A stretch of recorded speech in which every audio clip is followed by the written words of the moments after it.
Hello, আসসালামু আলাইকুম। Secret tricks চ্যানেলের পক্ষ থেকে আপনাদের সবাইকে স্বাগতম। নিয়ে আসলাম নতুন আরেকটি ভিডিও। আজকের ভিডিওতে আমি আপনাদের সাথে কথা বলবো ইউটিউব স্টুডিওর রেভিনিউয়ের মে 22 থেকে 24 তারিখের ডাটা আনঅ্যাভেলেবল এই সম্পর্কে। তো আমরা যারা সাধারণত ইউটিউবের কন্টেন্ট ক্রিয়েটর আছে, আমরা আজ সকাল থেকে একটা ব্যাড আপডেট পেয়েছি ইউটিউবে। সেটা হচ্ছে যে আমরা যখন ড্যাশবোর্ড থেকে আমরা এই যে অ্যানালাইসিসের ভিতরে যাইতেছি, চ্যানেল অ্যানালাইসিস, এবং আমরা যখন রেভিনিউয়ে গেলাম তখন যাওয়ার পর আমরা দেখতে পারলাম এই যে মে 22 থেকে 24 এই 2 দিনের ডাটা টেম্পোরারি আনঅ্যাভেলেবল এটা দেখাইতেছে। সো আমরা যখন এই বিষয়টা দেখতে পারলাম, তো আমরা অনেকেই ভাবতেছি যে হয়তোবা আমাদের ইউটিউবের কোনো সমস্যা হয়েছে, অথবা মনিটাইজেশনের কোনো সমস্যা হইতেছে, কিংবা কোনো ইনভ্যালিড ক্লিক পড়ছে, এই টাইপের কিছু মানে নানা ধরনের খারাপ চিন্তাভাবনা আমাদের মাথায় আসতেছে আমাদের চ্যানেল নিয়ে।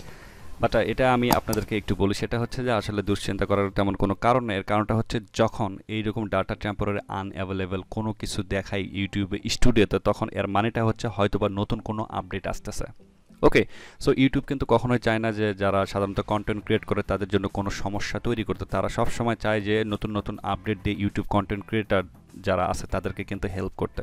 ওকে, সো যেহেতু এই সমস্যাটা হয়েছে এই যে 2 দিনের মে 22 থেকে 24 এই ডাটা টেম্পোরারি আনঅ্যাভেলেবল, এটাও কিন্তু সমস্যাটা সমাধান করে দেবে। হয়তো তারা একটু সময় নেবে, 24 থেকে 48 ঘন্টা, অথবা তারও বেশি সময় লাগতে পারে, তার কমও সময় লাগতে পারে। বাট আমরা যারা সাধারণত ইউটিউবের কন্টেন্ট ক্রিয়েটার আছে, আমরা চাইতেছি যে যত তাড়াতাড়ি সম্ভব এই সমস্যাটা সমাধান করে দেওয়া আপনারা। সো এই জন্য যে কাজটি করতে হবে আমাদেরকে, এই যে নিচে দেখতে পাচ্ছেন যে সেন্ড ফিডব্যাক, এই সেন্ড ফিডব্যাকে গিয়ে আমাদেরকে জাস্ট আমরা যে সমস্যাটা ফেস করতেছি এই সমস্যাটার কারণ লিখতে হবে। সো আমি অলরেডি এখানে কারণটা লিখে রাখছি, দেখেন এই যে নোটপ্যাডে আমি লিখে রাখছি।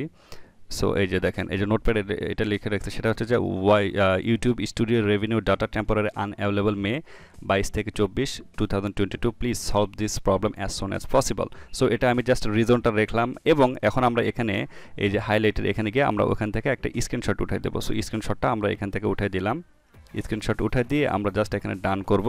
ডান করার পরে এই যে দেখেন এখানে কিন্তু আমার স্ক্রিনশটটা কিন্তু নিয়ে নিয়েছে। এখন আমরা যখন এই যে সেন্ড করব তখন কিন্তু এই ফিডব্যাকটা কিন্তু ইউটিউবের কাছে কিন্তু চলে গেছে। দেখেন এই যে এখানে লেখা আছে যে thank you for the feedback.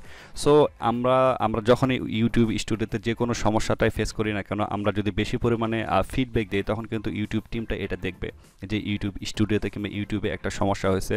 So যত বেশি পরিমাণে তারা ফিডব্যাক পাবে, ওই সমস্যাটা কিন্তু তত তাড়াতাড়ি তারা সলভ করে দেওয়ার চেষ্টা করবে। ওকে, সো আশা করি আপনারা বুঝতে পারছেন যে আসলে ইউটিউব স্টুডিওর যে এই যে মে 22 থেকে 24 তারিখ পর্যন্ত যে ডাটা আনঅ্যাভেলেবল আছে, এই সমস্যাটা কিভাবে সমাধান করতে পারবেন, আর এটা কেন আপনাদের ইউটিউব স্টুডিওতে দেখাইতেছে। ওকে, সো ভিডিওটা যদি ভালো লাগে অবশ্যই লাইক, কমেন্ট, শেয়ার এবং চ্যানেলকে সাবস্ক্রাইব করতে ভুলবেন না। আর কোনো কিছু যদি জানার থাকে অবশ্যই কমেন্ট বক্সে কমেন্ট করবেন।